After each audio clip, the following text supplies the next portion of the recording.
Soils perform many functions. Food production, water purification, and climate regulation are just a few of soil's vital functions.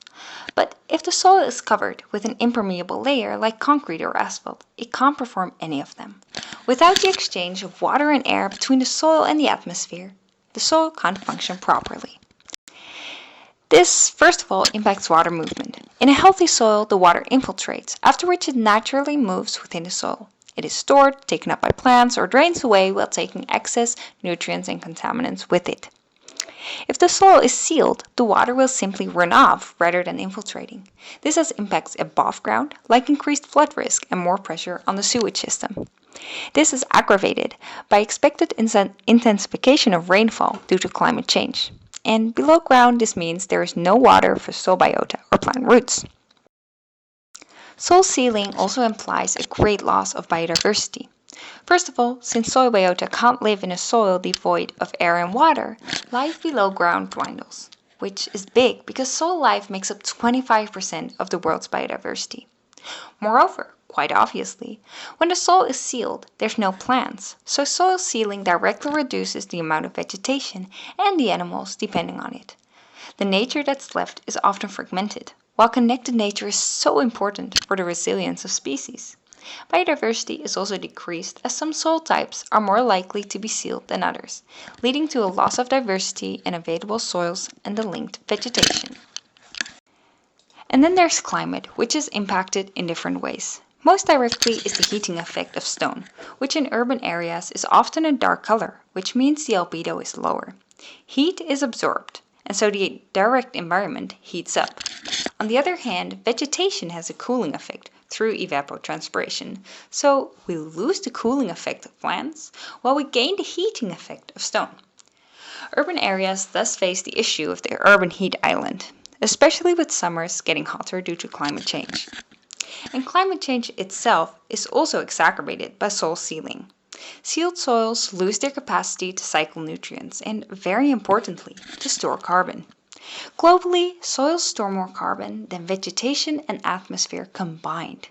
We need this huge carbon stock to mitigate climate change. Clearly, soil sealing is a serious problem, but it's not one that's easily solved. Over the last 4 decades, we've seen a tremendous increase in soil sealing. The growing world population is a big driver in this change, resulting in a rapid urbanization. This is combined with growing prosperity, which also lead to more sealing. Just think of all the parking lots and distribution centers. Of course, individual choices impact this through the place where people choose to live, whether they tile their gardens, how many cars they own, whether they advocate locally for more nature. But overarching this are also the choices made by governments, which prioritize economic growth over nature conservation, and which leave a lot to the market to decide, which usually does not lead to the most sustainable options, since they are often more expensive. Once soils have been sealed, the solution is not as easy as just desealing it and the soil is good to go again. Soils take a lot of time to come alive again.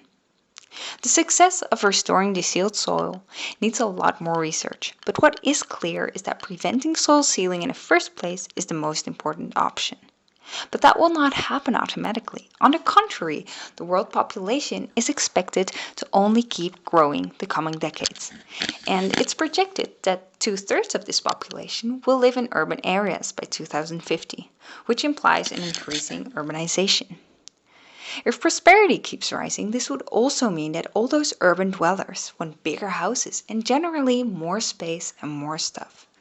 And none of these things, I expect, will yield us any more healthy soil.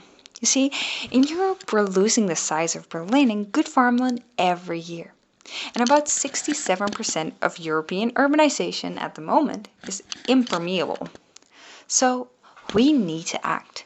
If we want to conserve our soils and the many ecosystem services they provide, we can't let things run its course. The soil can't save itself. We need to take action. But how? While avoiding soil sealing is the place to start, we can't deny that we need more urban area with a growing world population.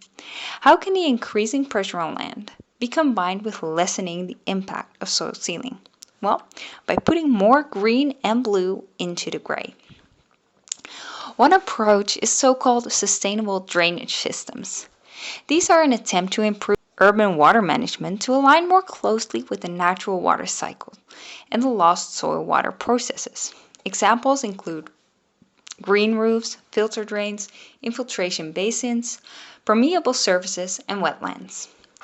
These can be fitted into existing urban areas, or it can be taken as a vantage point in the planning phase of new urban areas. Not all of these measures restore the soil, but they can take over some of the lost soil functions, especially as they connect to water processes.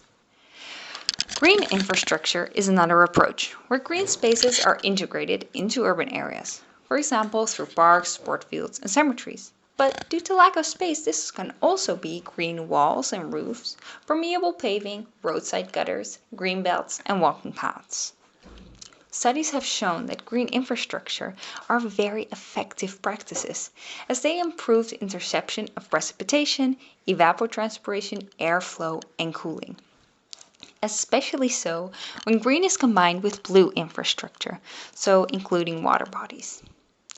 A more small-scale solution, for example for de-sealing gardens and squares, is replacing a sealed surface with soil.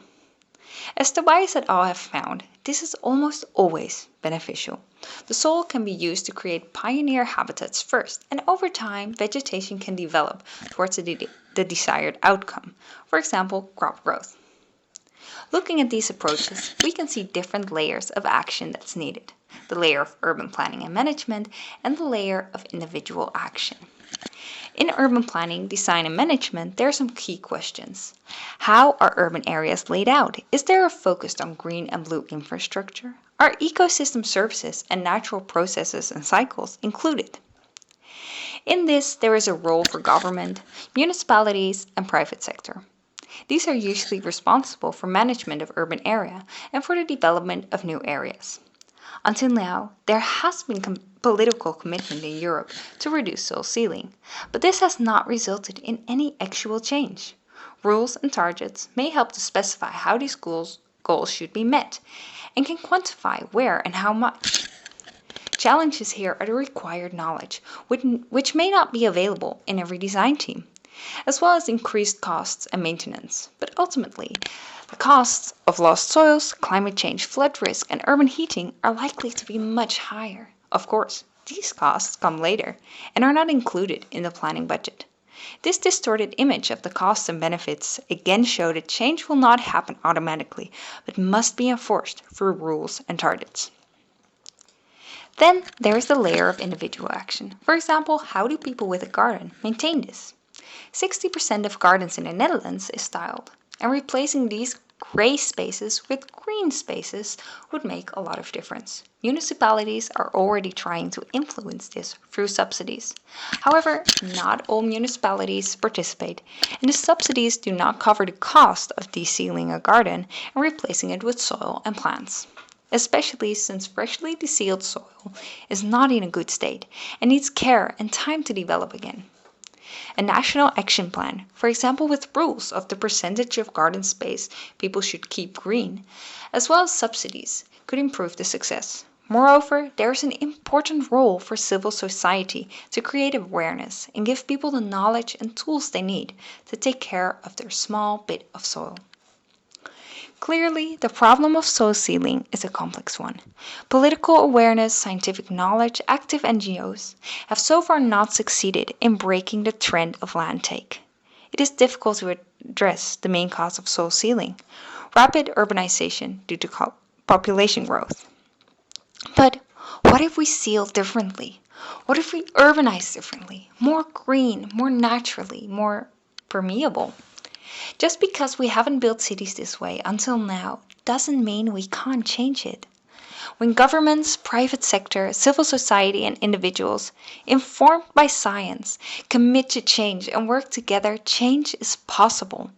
The solutions are there. Green urbanization to give life to the soil, so it can give life to us.